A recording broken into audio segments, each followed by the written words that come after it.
आते जाते वरना इतने तो मरासिम थे कि आते जाते सिलसिले तोड़ गया.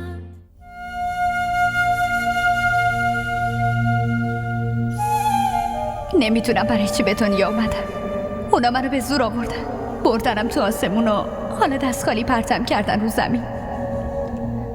هر کاری میکردم نمیتونستم وقتم رو تغییر بدم. زید به خاطر من جون داد و برد، ولی بازم قسمتم تغییری نکرد. هرچی گریه کردم هیچ فایده ای نداشت. فقط برای آروم کردن داوود منو مثل اسباب بازی بهش دادن. به اسم سایه شوهر منو فرستادن تو این خونه و هنوز هیچی از زندگیم نفهمیدم. الانم دارن پسم میزنن، اونم با دست خالی.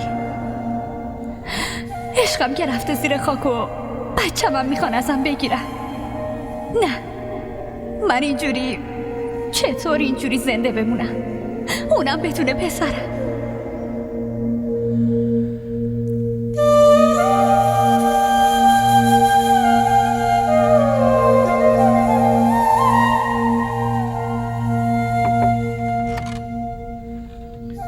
خانم برای غذا صداتون کردن. از اینجا برو، بهشونم بگو من گشنه مونده غذاشون نیستم. حیوان نیستم که با 2 تا لقمه میخوان زنده نگهم دارم. برو.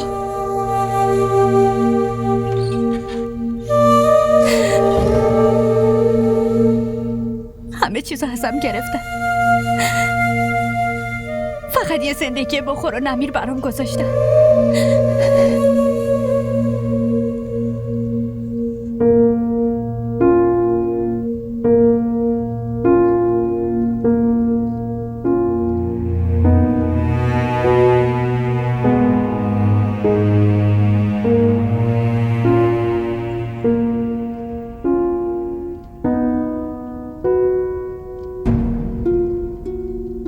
یه نوکرم بخوان بیرون کنن اینقدر بیخیال نیستن که تو داری منو اینجوری از زندگیت بیرون میکنی.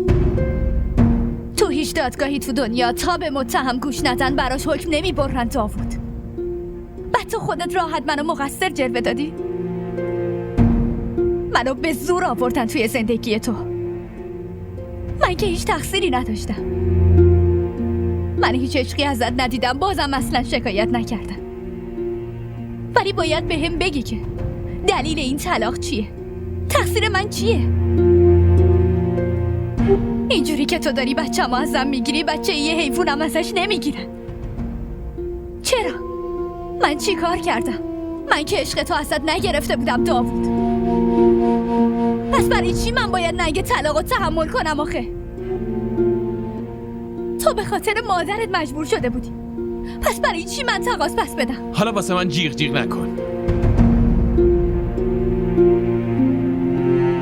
من که قبلا بهت گفته بودم هیچ توقعی ازم نداشته باش.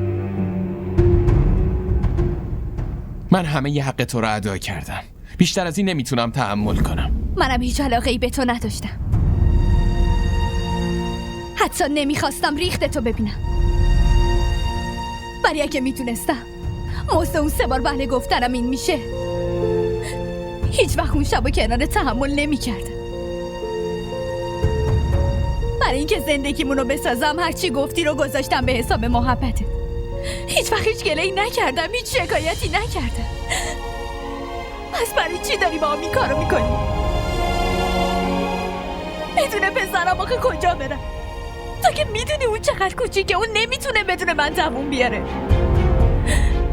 خودت بگو، یاد من نمیفته میتونه بدون من زندگی کنه؟ اگه میخوای رد کنی پس 2 تامونو با هم رد کن، با هم بیرونمون کن. همین کارم میکردم، دقیقاً همین کارو میکردم اگه میدونستم بدون پدرش میتونه زندگی خیلی خوبی داشته باشه. نمیتونم از آسایش زندگی محرومش کنم. هر کسی که نسبتی با من داره هیچ وقت نمیتونم بهش نامردی کنم. یه نسبتی هم با من داری. به نظرت من کیم؟ من زنتم داوود، زنت. برای همین دارم این نسبت رو تموم میکنم. نمیتونم ببینم که تو به خاطر اسم من اینقدر اذیت بشی. برای همین دارم اسممو ازت میگیرم. این که ظلم خیلی بزرگیه. همه چی برات ارزش داره، حتی پسرت، حتی زندگیت، حتی عشقت. تو این دنیا بی ارزش ترین و به درد نخورترین چیز برات منم.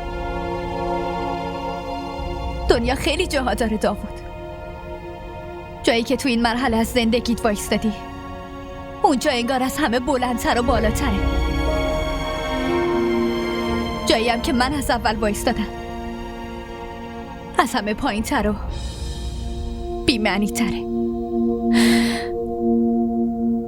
خواهشاً بذاری یه جایی تو این خونه کنار بچه‌م زندگی کنم. من از اسمت سوء استفاده نمی کنم، اصلا جلوی چشمتم پیدام نمیشه،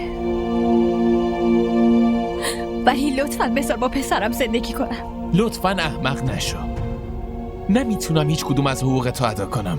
نمیخوام هیچ نسبتی باهات داشته باشم. تا کی میخوای اسم شوهرت تو شناسنامت باشه و مثل یه بیوه یه گوشه ای تو این خونه بچپی یا زندگی کنی؟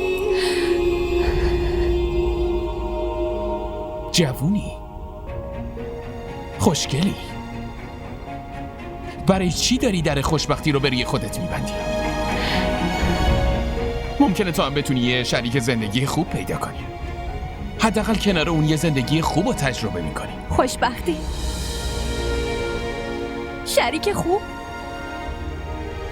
یه بار دیگه بگردم. درسته که من عشقت نیستم، اون یه ذره ارتباطی هم که داریم و میخوای تمومش کنی،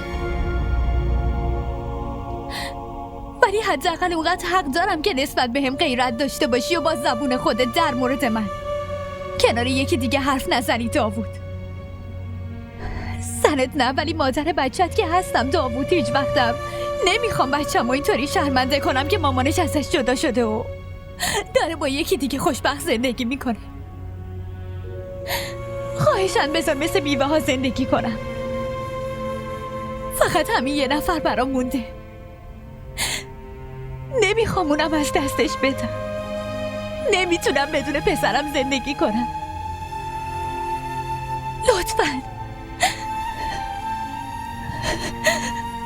لطفاً با هم این کارو نکن.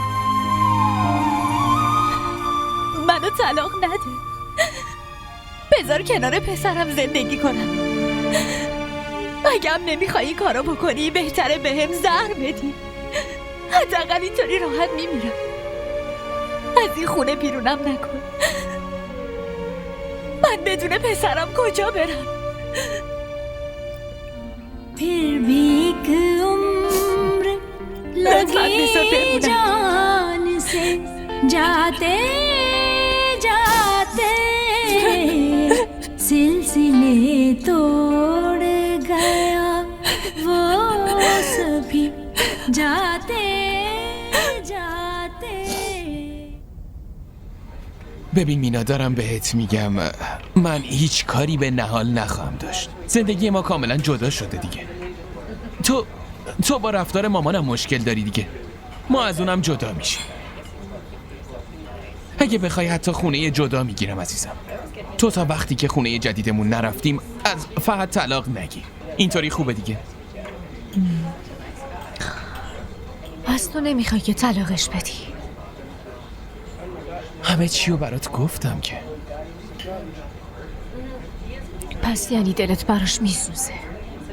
بابا اصلا اینجوری نیست، فقط خیلی بهم التماس میکنه. خودت بگو من چی کار کنم. وقتی مامانم حاضر مسئولیتشو به عهده بگیره خوبه دیگه. من برای چی مادر بچه‌مو ازش بگیرم عزیزم؟ تو دلت برای اون دختری که تازه اومده تو زندگیت میسوزه؟ بعدش فکر کردی من باید چطوری به فقط حرفمو بزنم؟ چی به سر خالم میاد؟ چی به سر فهد میاد؟ مامانم اون چی به سرش میاد؟ تو هیچی رو گردن نمیگیری. همیشه تو لحظات سخت منو جلو میندازی داوود. اینطوری نیست مینا. باشه اصلا خودت بهم بگو چی کار کنم. بشین آروم با زنت زندگی تو بکن. بذار منم با فقط زندگیمو بگذرونم. خل شدی؟ مگه دیوونه ای؟ دیگه از این خبرها نیست. ببین مینا، یه سری مشکلات هستن. زمان که بگذره همه چی آروم آروم درست میشه. راههای جدیدی باز میشن عزیزم. قبول کردن مامانم خودش کم چیزی نیست، نه؟ ما تا همین الانشم به اندازه کافی دیر کردیم عزیزم. داوود تو که مردی نمیتونی با این شرایط کنار بیای. اصلا فکر کردی؟ من که زنم چطوری باید با این شرایط خودم رو وقف بدم؟ من درک میکنم عزیزم. فقط از بند این ازدواجمون خلاص بشیم همه چی درست میشه.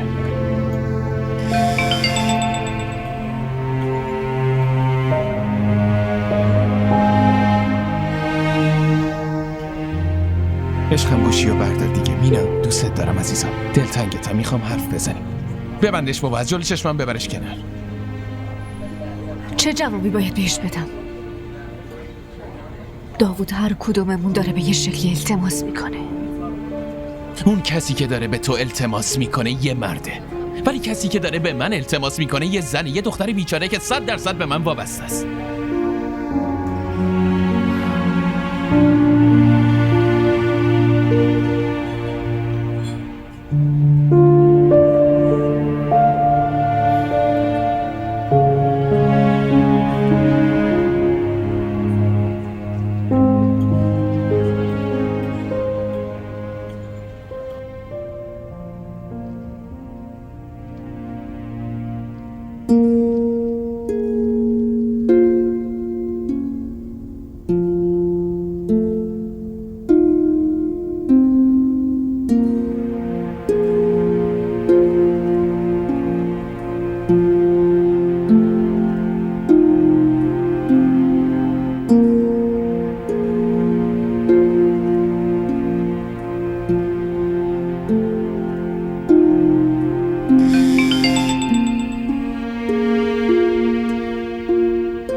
چطوره؟ خوبه. فقط همین؟ خوبه؟ میخوای جای دیگه ای رو ببینی؟ نه خوبه. مطمئنی؟ آره. من برم باهاش صحبت کنم.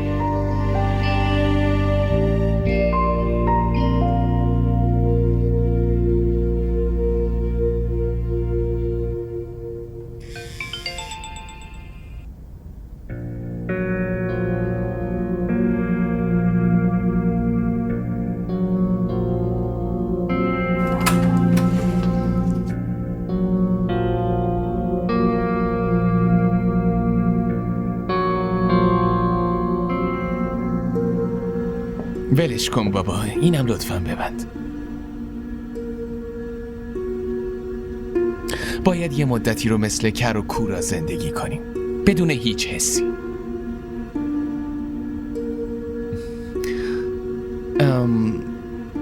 بیا یکم با هم حرف بزنیم. داوود لطفاً. چی شده مینا؟ ما دیگه اینقدرام با هم دیگه غریبه نیستیم. آدم وقتی میخواد یه گناه بزرگی انجام بده با گناه های کوچیک شروع میکنه که وجدانش راحت باشه. ازدواج به میل خودت هیچ گناهی نداره. فریب دادن یکی که گناهه، دل کسی رو شکوندن که گناهه. مینا، شکستن دل خودت بزرگترین گناهه. بگو ببینم، نمیخوای با من زندگی کنی؟ معلومه که میخوام، خب ولی نمیخوام که کسی رو اذیت کنم. مینا لطفاً، تو فقط به صدای دلت گوش کن. کسی نمیتونه بیشتر از ما دوتا دوستمون داشته باشه. هیچ کس انقدر اذیت نمیشه که ما شدیم. لطفاً.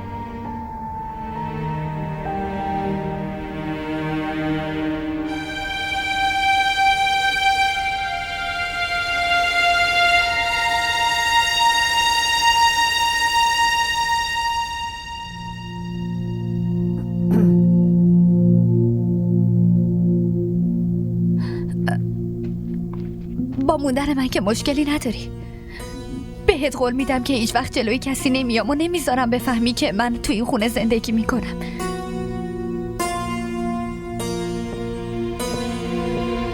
وای ببین، پسر بابا هنوز که بیداره. بیا بغل بابا. بیا بیا بیا. بابا رو دیدی؟ منتظرش بودی؟ دارم با حرف میزنم داوود. بیا بریم، بیا بریم. داوود بچه رو بدش به من، باید بهش غذا بدم. وای پسرم هنوز غذاشو نخورده. من خودم برای بچم لقمه درست میکنم و با دست خودم بهش میدم که بخوره. بعدش هم پسرم میاد بغل باباشو میگیره راحت میخوابه. مگه نه پسرم؟ نه اینجوری نمیشه، اون به من عادت داره. به جز من با کس دیگه ای خوابش نمیبره. لطفاً بدش به من. من فقط دارم یکم باش وقت میگذرونم. چی شده مگه؟ نه آخه برای چی بچه رو از باباش دور میکنی؟ میدونی که مردی که میخواد دوباره زن بگیره زنش و بچهش و خونش و همه رو فراموش میکنه؟ بله. این از خوبیشه. به همه این نسبتاش اهمیت میده. با اینکه این نسبتها هیچی براش نداشتن. هنوز که ازدواج نکرده. اگه ازدواج کنه و بیاد تو این خونه اون موقع چی کار میکنی؟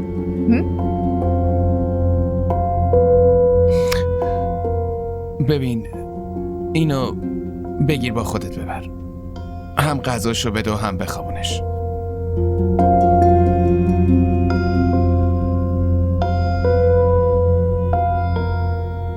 مامان اون تقصیری نداره. نمیدونه برای خودم یه خونه دیگه گرفتم. داوود اگه نرم رفتار کنی نمیتونین کوهو جابجا کنی. من از قصد باش نیشدار حرف میزدم تا جرأت نکنه قشقرق بپا کنه.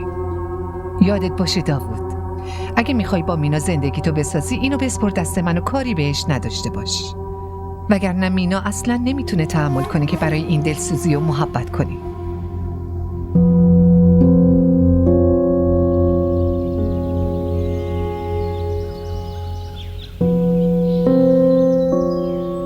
من با آشپز حرف زدم. اونو نظافتچی باهات میان، نگران نباش.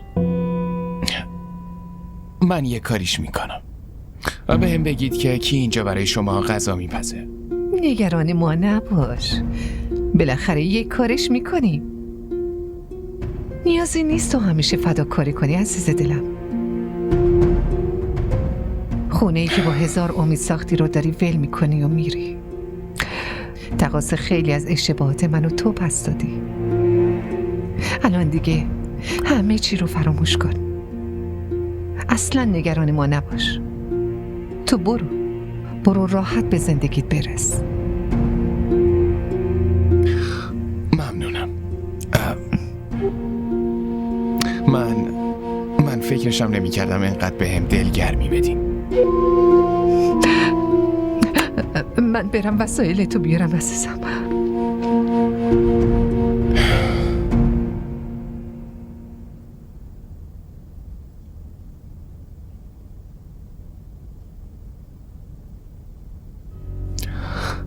مراقب امید باش، چون با مامان زندگی میکنی. سعی کن هیچ وقت هیچ شکایتی ازت نداشته باشه. هرچی هم نیاز داشتی به مامان بگو.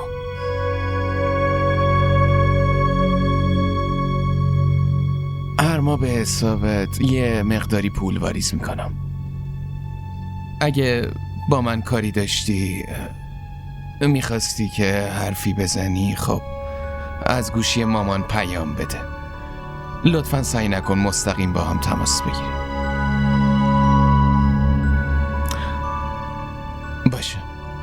सिलसिले तोड़ गया वो सभी जाते जाते, वरना इतने तो मरासिम थे कि आते जाते, सिलसिले तोड़ गया वो सभी जाते जाते.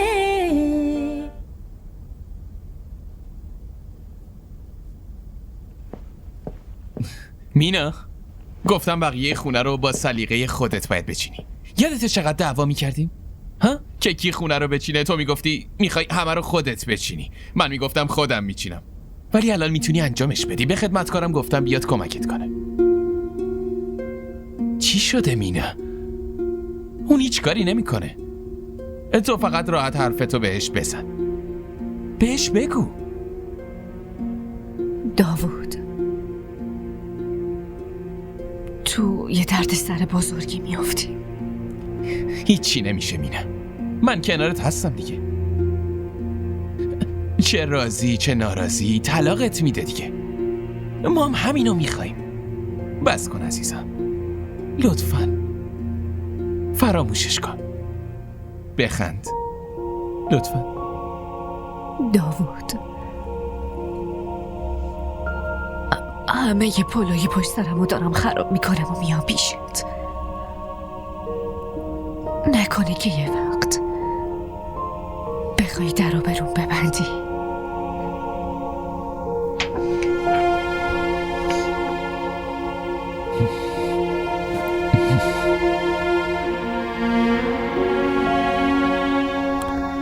هرگز اینطوری نمیشه.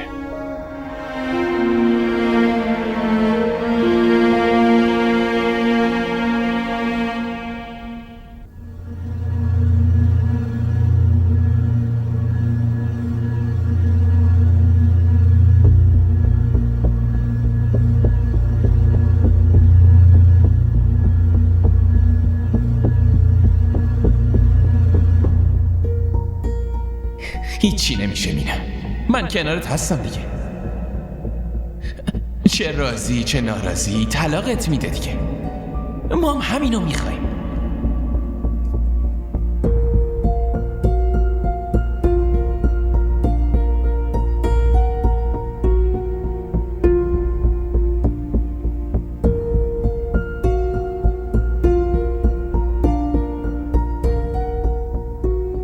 چی شده مینا؟ اون هیچ کاری نمیکنه. تو فقط راحت حرفتو بهش بزن. بهش بگو.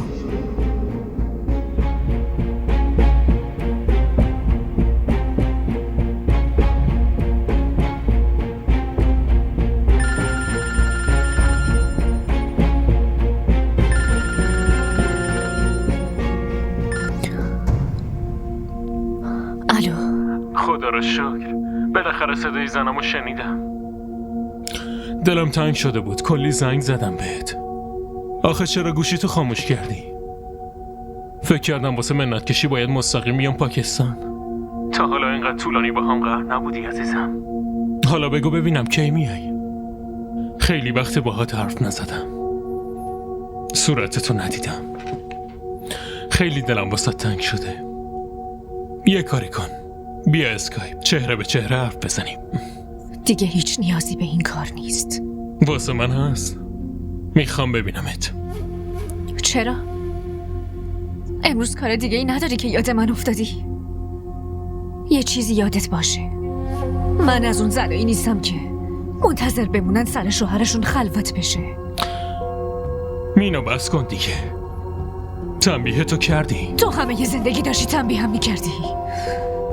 دیگه بیشتر از این نمیتونم این زندگی رو تحمل کنم.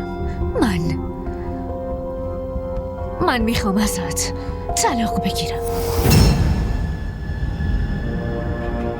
مینا تو عصبانیت همچین جمله‌ای رو به زبون نمیارن.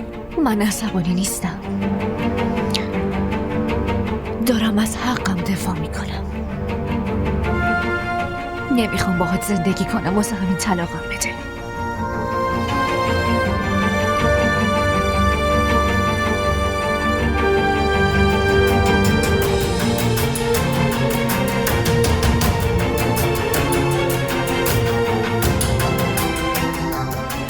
تو عقلت سر جاشه؟ این چه وضعشه؟ آخه برای چی با حرکات بچگانه داری زندگیتو نابود میکنی؟ فهد بیچاره نشسته اونجا داره اشتباهاتشو میشماره، کل شب داره به تو زنگ میزنه، کل شب داره به من زنگ میزنه. آخه تو چت شده؟ جواب بده ببینم. مامان من دیگه نمیخوام باهاش زندگی کنم. آخه چرا؟ واسه این که من اصلا فهد رو دوست ندارم. آها، الان یادت افتاده 1.5 سال بعد ازدواجاره؟ به هر حال تصمیممو گرفتم. من الان فقط طلاق میخوام. برای چی داری خودتو نابود میکنی؟ فهد این همه دوستت داره. آخه یه ذره فکر کن. خالت و فهد اون موقعی به دادت رسیدن که داوود ولت کرده بود رفته بود. دختر جون اصلا اینطوری نیست مامان، داوود مجبور شده بود. هرچی بود اون تو رو ول کرد و رفت. حالا الانم کنار زن و پسرش خوشبخته، خواهرش هم با برادرت خوشبخته. طلاق بگیری میخوای کجا بری؟ میخوای چی کار کنی؟ اون زنش رو ول کرده مامان، حتی خونش هم جدا کرده. همون خونه ای که ما دوتامون بعد از ازدواج توش زندگی میکنیم. چرا داری انقدر مزخرف میبافی؟ از فهد طلاق بگیری میخوای با داوود عروسی کنی؟ بله باهاش ازدواج میکنم. واسه چی نکنم مامان؟ وقتی عبدالله میتونه جدا بشه و با دیوا ازدواج بکنه، چرا ما دوتا نمیتونیم جدا بشیم و با هم دیگه ازدواج بکنیم؟ مینا، ازدواج عبدالله خود به خود به هم خورده بود. دیبا اون موقع مجرد بود، ولی تو داری به خواهرم ظلم میکنی، به زن داوود، به پسرش. آخه مردم به هم چی میگن؟ دیگه نمیتونم جلوی کسی سرمو بالا بیارم دختر. من و داوود هر کاری ازمون برمی اومد واسه مادرمون کردیم. زنداییم اینو متوجه شده، الانم کنارمونه. آخه جزوندن خانواده شوهر تو فطرتشه. بعدم چرا ناراحت باشه؟ اون مادر پسره، براش چه فرقی میکنه؟ منم که هیچ وقت نمیتونم سرمو پیش بقیه بلند کنم، نه جلوی خواهرم نه تو فامیل. دخترم ببین دارم بهت التماس میکنم مینا، تو این سن اینطوری بی‌آبروم نکن دختر. زن داوود یه دختر یتیمه، باهاش این کارو نکن، نذار نفرینت کنه. دیگه روم نمیشه پامو جایی بذارم. مردم تو صورتم توف میندازن. من نمیذارم این کارو بکنی، به خدا.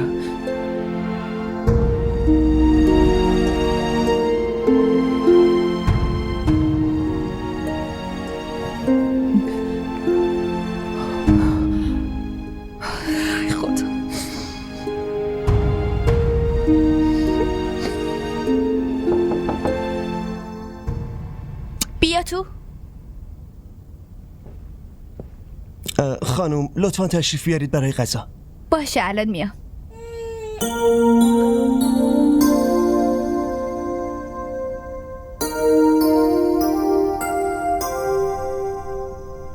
غذا کو؟ چی پختی؟ آخه من فکر کردم که معلومه. من تو جوانیم خیلی زحمت کشیدم، حالا نوبت توه. تو وقتی آشپز بود هیچی بهت نگفتم، الان که رفتی تو باید بپزی. یعنی هیچی نپختی؟ اوف، فکر کردم یه چیزی پختی منم باهات میخورم. نه ولی من به خاطر تو دارم از پسرم جدا زندگی میکنم تا تو بتونی کنار پسرت باشی. حداقل یکم حواست به من مادر باشه. پسرم به خاطر تو خونه ای رو که با 1000 تا آرزو ساخته بود ول کرد و رفت. باید خجالت بکشی عین خانزاده ها اومدی یا فقط غذا بخوری؟ حتما باید غذا هم بیارم دم اتاقت. آخه تو از کجا اومدی؟ از چی خونه بودی؟ با اومدنت خونم کلن سوت و کور کردی.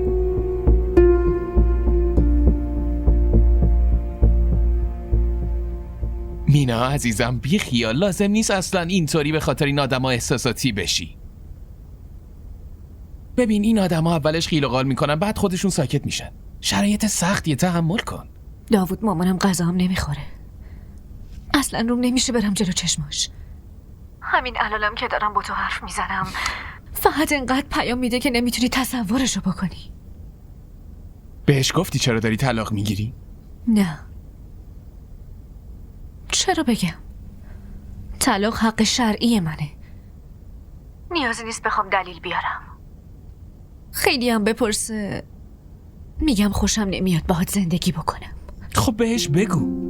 روکراس بهش بگو که یکی دیگر رو دوست داری. اونم غیرتی میشه و طلاقت میده، خودش ولت میکنه. ساده است. تو اگه حرف منو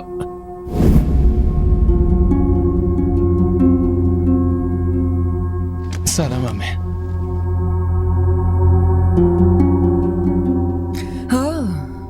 خیلی خوبه. پس تو نسبت رو درکم میکنی. یادت هست که من عمتم و همه برنامه ها تو ریختی که آبرومو ببری؟ آره؟ یه عمه دیگه هم داری که داری زندگی پسرشو نابود میکنی، با آبروش بازی میکنی. لطفاً بفرمایید بشینید، راحت با هم صحبت میکنیم. لطفاً.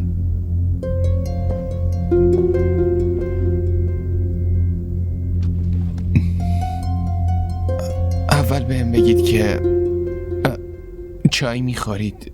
اومدم برای آبروم گدایی کنم، اونا به هم بده. این چه جور عاشق شدنیه داوود که یه انسان انسانیتشو فراموش کنه، فامیلاشو فراموش کنه. ما داریم ازدواج میکنیم، گناه که نکردیم. همه فامیل میدونن که مینا از بچگی مال من بود. بچه کوچولو هم از این موضوع خبر دارن. باشه، حالا وسطش فهد و نهالم اومدن، ما هم خیلی سعی کردیم عادت کنیم ولی نشد. مذهبمون بهمون کاملا اجازه میده که به میل خودمون ازدواج بکنیم. من این حقیقت رو انکار نمی کنم، ولی الان وقتشه که اونم کنار شوهرش داره راحت زندگیشو میکنه. شوهرش هم هیچ بدی بهش نکرده.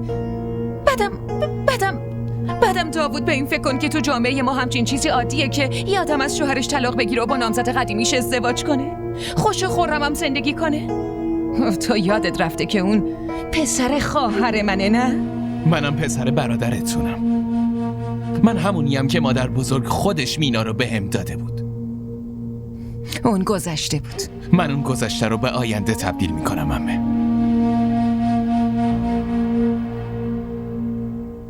مگه از رو نشه من رد بشی؟ کسی نمیتونه جلومو بگیره. من چه بدی بهت کردم؟ برای چی دنبال آبرو بردن از منی؟ ما چه بدی به شما کردیم؟ چرا همتون دارین با هم سنگ میندازید جلومون؟ چرا؟ اونایی که به خاطرشون ازدواج ما به هم خورد دوتایی پا شدن رفتن ما اصلا؟ ما الکی برای چی داریم تنبیه میشیم؟ منو به حال خودم بذار. خدا گواهه که این راهش نیست داوود. خواهش میکنم ازت، اینجوری من دیگه نمیتونم سرمو جلوی کسی بالا ببرم. ازت خواهش میکنم. شرمندم به جز کنسل کردن ازدواج هرچی ازم بخواید حاضرم، حتی جونم هم میدم. همه چیم برای شما. ولی تو این قضیه نمیتونم هیچ کمکی بهتون بکنم. متاسفم.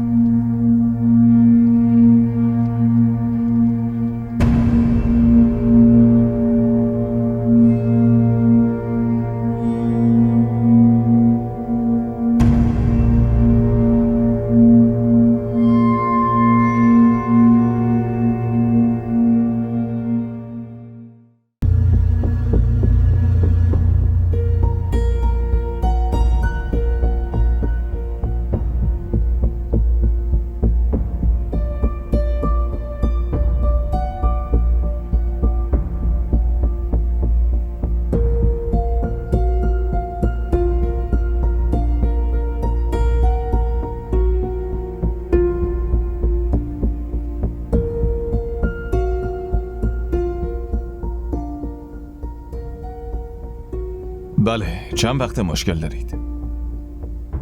چه مشکلی؟ من هیچ مشکلی ندارم. میدونید که سرطان کبد دارید؟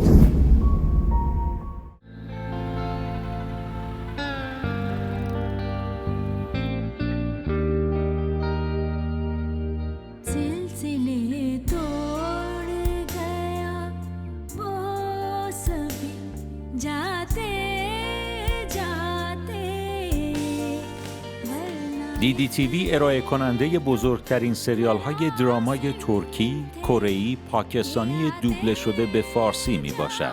لطفاً سابسکرایب کنید و عضوی از خانواده ما شوید.